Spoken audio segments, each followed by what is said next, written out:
यदि आप 10 मिनट में दिन भर का करंट अफेयर, बड़ी खबरें और महत्वपूर्ण प्रश्न जानना चाहते हैं तो बिल्कुल सही वीडियो। स्वागत है दोस्तों, एक्सीलेंट क्लासेस की तरफ से पीसीएस रैंकर राजेश सर ने यहाँ पर एक बहुत बड़ा अनाउंसमेंट किया है।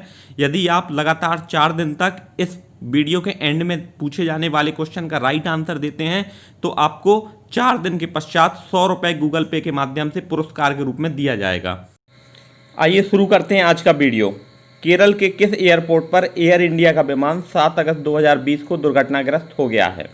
तो डियर एस्पायरेंट, इसका राइट आंसर है कोझिकोड कालीकट इंटरनेशनल एयरपोर्ट पर। आइए अब हम इसको डिटेल्स में जानते हैं। एयर इंडिया की यह फ्लाइट वंदे मातरम मिशन के तहत दुबई से केरल एयरपोर्ट पर आ रही थी।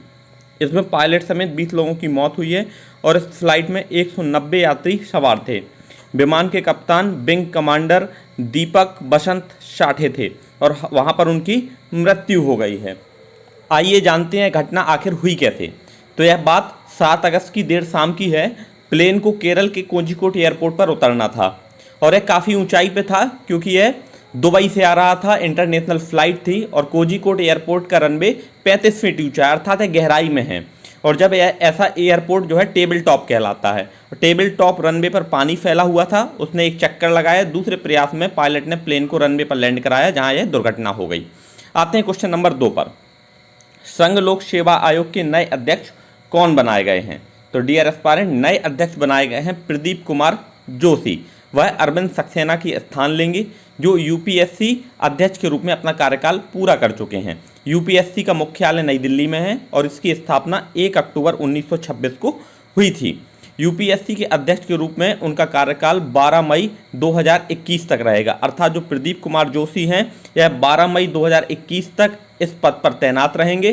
प्रदीप कुमार जोशी मई 2015 में यूपीएससी के सदस्य के तौर पर शामिल हुए हैं और हाल में इन्हें प्रमोट करके यूपीएससी का अध्यक्ष बनाया जाएगा। आते हैं नेक्स्ट क्वेश्चन पर।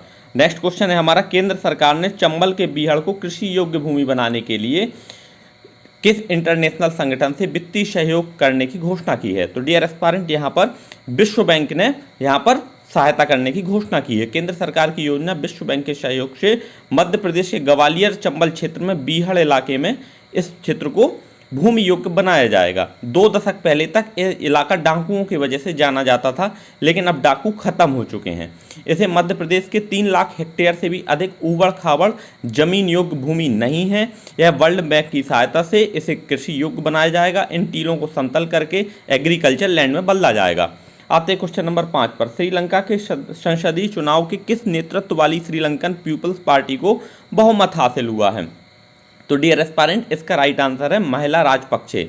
वह वर्तमान में श्रीलंका के प्रधानमंत्री हैं। 225 सदस्यों में एमएलसीपी के उनके सहयोग से 150 सीटों पर उन्होंने जीत दर्ज की है। यहाँ पर डियर एस्पायरेंट, जानने वाली यह बातें हैं कि यहाँ पर हिंद महासागर में चीन की जो पैठ है, चीन लगातार हिंद महासागर में अपनी पैठ तेज कर रहा है और साथ साथ में मोर्चों पर भारत को घेरने की योजना बना रहा है। चाहे वह पाकिस्तान की ओर बढ़ता निवेश हो या बांग्लादेश में पैर जमाने की कोशिश हो या नेपाल को डराना धमकाना हो। आते हैं क्वेश्चन नंबर 6 पर। आईसीसी T20 वर्ल्ड कप 2021 की मेजबानी की जिम्मेदारी किस देश को मिली है? तो डियर एस्पायरेंट, इसका राइट आंसर है भारत। यह टूर्नामेंट भारत में खेला जाएगा। इसके अलावा T20 विश्व कप 2020 को 2022 में शिफ्ट कर दिया गया है और इसे कोविड-19 के कारण स्थगित कर दिया गया। तो यदि यहाँ पर पूछा जाए कि आईसीसी T20 पुरुष विश्व कप 2021 की मेजबानी कौन सा देश करेगा, तो यह करेगा भारत। और बीसीसीआई के हमारे वर्तमान अध्यक्ष हैं सौरभ गांगुली। और यदि यहाँ पर पूछा जाए कि यह किस कारण से स्थगित हुआ है 2020 का, तो कोविड-19 के कारण। आते हैं क्वेश्चन नंबर 7 पर। आईसीसी ने महिला एक दिवसीय विश्व कप 2022 की मेजबानी की जिम्मेदारी किस देश को मिली है? तो हाल में ही यह डिसाइड हुआ है और यह जिम्मेदारी दी गई है न्यूजीलैंड को। आईसीसी महिला क्रिकेट 2021 को स्थगित करके 2022 फरवरी मार्च में न्यूजीलैंड में आयोजित करने को फैसला लिया गया है क्योंकि इस समय विश्व स्तर पर कोविड-19 महामारी क्रिकेट पर बहुत बड़ा प्रभाव पड़ा है। चूँकि यह भारी संख्या में इसमें दर्शक उपस्थित होते हैं, इसी चीज़ से बचने के लिए यहाँ पर न्यूजीलैंड में इसे अगली साल के लिए शिफ्ट कर दिया गया है। यदि यहाँ पर पूछा जाए आईपीएल किस देश में शिफ्ट किया गया है, तो आईपीएल होंगे यूएई में। आते हैं क्वेश्चन नंबर 8 पर। आरबीआई ने तैनात स्ट्रेस्ड लोन को बिना एनपीए घोषित किए उसकी स्ट्रिक्टिंग स्वभाव देने के लिए किसकी अध्यक्षता में कमेटी गठित की है? तो डियर एस्पायरेंट, इसका राइट आंसर है केबी कामत। आइए हम अब डिटेल्स में जान लेते हैं।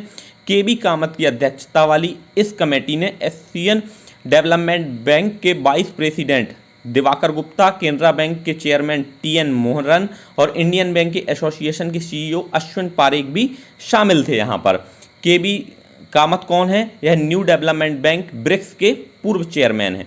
आरबीआई के 25वें गवर्नर हैं शक्तिनाथ दास और यहाँ पर मुख्यालय है मुंबई में।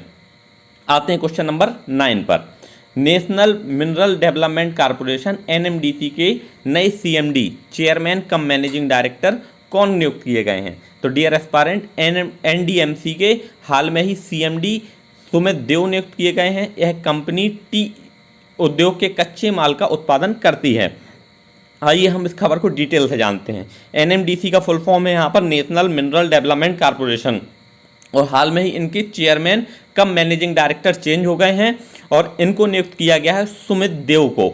और यह कंपनी क्या करती है? बेसिकली स्टील उद्योग के लिए कच्चे माल का उत्पादन करती है। आते हैं क्वेश्चन नंबर 10 पर। केंद्रीय शिक्षा मंत्री रमेश पोखरियाल ने किस राज्य में भारतीय प्रबंधन संस्थान Indian institute of management IIM की बिल्डिंग की आधारशिला रखी है?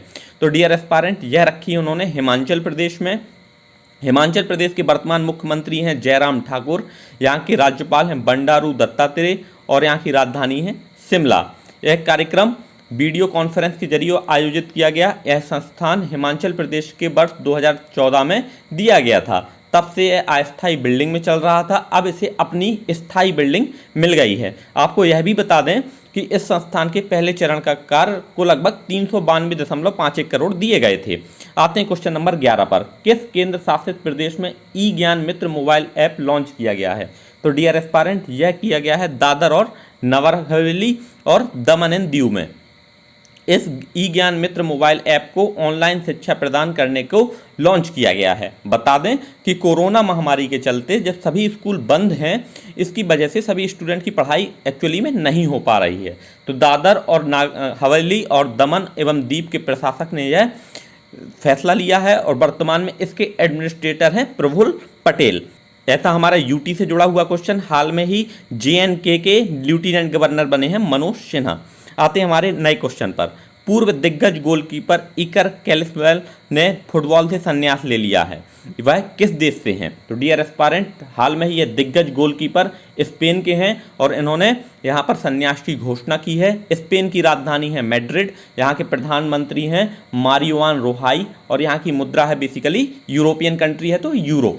यहाँ पर 39 साल के इकर कैलिसास ने 16 साल के करियर में 725 मैच खेले और हाल में ही ये बहुत ही जाने माने पूर्व दिग्गज गोलकीपर के रूप में जाने जाते हैं और हाल में ही इन्होंने फुटबॉल से संन्यास लेने की घोषणा की है और यह स्पेन से बिलोंग करते हैं। आते हैं क्वेश्चन नंबर 13 पर। भारत के नए नियंत्रक एवं महालेखा परीक्षक कंप्यूटर एंड ऑडिटर जनरल कौन नियुक्त हुए हैं? तो डियर एस्पायरेंट, यह नियुक्त हुए हैं गिरीश चंद्र मुर्मू। आइए हम इस खबर को डिटेल से जानते हैं। गिरीश चंद्र मुर्मू इससे पहले जेएनके के उपराज्यपाल थे, उनकी जगह अब मनोज सिन्हा लेंगे और केंद्र ने यह फैसला 6 अगस्त 2020 को एक नोटिफिकेशन जारी करके यह बहुत बड़ा फेरबदल किया है। गिरीश चंद्र मुर्मू बेसिकली यहाँ पर सीएजी का काम संभालेंगे। यहाँ पर द्रौपदी मुर्मू का भी ध्यान आता है। द्रौपदी मुर्मू हमारी अभी वर्तमान में झारखंड की राज्यपाल हैं। तो यह था हमारे आज का क्वेश्चन सेक्शन। अब आते हैं हम अपने कल के क्वेश्चन पर। कल पूछा गया था हाल में ही किस देश की राजधानी बेरूत में विशाल धमाका हुआ है? तो इसका राइट आंसर है लेबनान। लेबनान की राजधानी बेरूत में एक बहुत ही विशाल धमाका हुआ है और यह क्वेश्चन में पूछा गया था और यहाँ पर बहुत सारे लोगों ने इसका राइट आंसर दिया है। तो डियर एस्पायरेंट, इसी प्रकार 3 दिन और भी इसका आंसर दीजिए, फिर हम चौथे दिन यहाँ पर विनर का घोषणा करेंगे। तो आज का हमारा लकी क्वेश्चन है, हाल में ही टिक एसएफटीएस वायरस किस देश में पाया गया? तो यह हमने क्वेश्चन कल की क्विज में डिस्कस किया था, इसमें आपको बताना है कि टिक एसएफटीएस वायरस है किस देश में पाया गया। यह भी एक प्रकार की पैनिडेमिक बन सकता है, इसलिए यह question competition point of view से भी इम्पोर्टेंट है। हाल में ही जो कोरोना वायरस है वो चीन से आया था, जो पूरे विश्व में इस समय तबाही मचाए हुए हैं। तो इसका राइट आंसर आपको कमेंट सेक्शन में देना है। Thank you for watching, have a awesome day.